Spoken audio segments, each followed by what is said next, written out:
Hello friends, welcome back to my channel. Subscribe చేసేయండి, మీరే చేస్తారుగా. నిన్న టాస్క్ అయితే అంతగా అనిపించలేదు. ఫిజికల్ టాస్క్ ఉంటే బాగుండేది అనిపించింది. మాధురి గారు ఫస్ట్ వీక్ నుంచి ఇప్పుడు దాకా చూసుకుంటే చాలా బాగా మారిపోయారు. సుమన్ శెట్టి గారు కామెడీ అయితే వేరే లెవెల్. తనుజ గారు మీ గేమ్ చాలా బాగుంది. అసలు హౌస్ మొత్తంలో మీరు ఆడుతున్నట్టు ఇంకెవ్వరూ ఆడలేదు. అది దొంగల టాస్క్ అంటే దొంగతనం చేయొచ్చు, అది తప్పు కాదే. It's a part of game. మీరు ఆడే విధానం, ఆ టాస్క్ గురించి మాట్లాడే విధానం అదిరింది. అసలు సుమనన్న, దివ్య గారిని కూడా అలా కరెక్ట్ గా సెట్ చేశారు గేమ్ లో. ఈ ఆట అదుర్స్ అనిపించింది నాకైతే. గారు మీరు మాట్లాడండి, పోట్లాడకండి. అసలు ఏం జరిగింది అంటే, తనుజ దొంగతనం చేసిన మనీని గ్రూప్ లో అందరికి మాధురి గారు పంచాలి అంటారు. తనుజ గారికి అది అస్సలు నచ్చదు. దీని గురించి మాట్లాడుతుంటే రీతు మధ్యలోకి వచ్చి అరవడం కరెక్ట్ కాదు. మీరు అందరూ ఒక టీం అయి ఉండొచ్చు, కానీ అక్కడ టాస్క్ ని అర్థం చేసుకుని ఆడింది మాత్రం తనుజ. మీరు చూస్తూ ఉండి మధ్యలో వచ్చి మనీ కావాలి అంటే ఎలా, అది కూడా ఆలోచించాలిగా.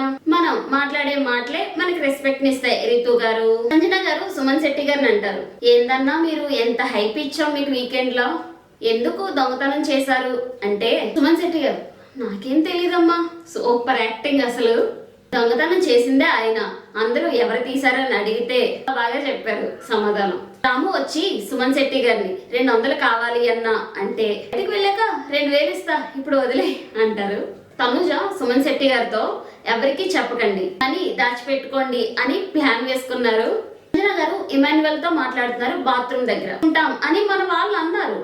మా క్లాస్ కాదు, మన స్టాండర్డ్ కాదు, ఆర్టిస్టులు మనం అంటారు. దివ్య గారు ఇది విని మాధురి, కళ్యాణ్ వాళ్ళందరి దగ్గర చెప్తున్నారు, క్లాస్ కాదు ఆర్టిస్టులు అని చెప్తున్నారు అని. అంటే కళ్యాణ్ అండ్ మాధురి గారు, ఇలాంటి ఎక్స్ట్రాలు తగ్గించుకోమని చెప్పు, కాలుతుంది నాకు, ఏమనుకుంటుంది అంటారు మాధురి గారు. ఒకప్పుడు దొంగతనాలు అన్ని చేసింది ఎవరు, కూడా వేయించుకున్నారు, ఆవిడ మాట్లాడుతుందా, ఇవన్నీ అంటారు. నెక్స్ట్ రమ్య ఇమాన్యువల్ కోసం పాట పాడింది.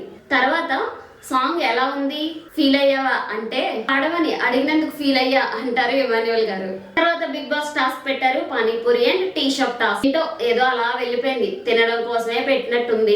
ఈ సీజన్ లో బోరింగ్ ఎపిసోడ్ అంటే ఇదే అనిపించింది. బిగ్ బాస్ ఇంకా ఆపేసి మొత్తం అన్ని వస్తువులు స్టోర్ రూమ్ లో పెట్టమంటారు, కంటెంట్ రావట్లేదు అని. అందరూ పడుకున్నారు. సుమనన్నే కెప్టెన్, ఆయనే పడుకున్నారు హ్యాపీగా. కుక్కలు అరిచాయి. గౌరవ్ వచ్చి అడిగితే నేను పడుకోలేదు అని ఫన్నీగా అంటారు, బాగుంది. నెక్స్ట్ టాస్క్ పెట్టారు, కాళ్ళలో దమ్ము. అక్కడ చెప్పు అంటుకోవాలి, ఎవరు ఎక్కువ హైట్ పెడతారు అని. రెడ్ టీం గెలిచింది.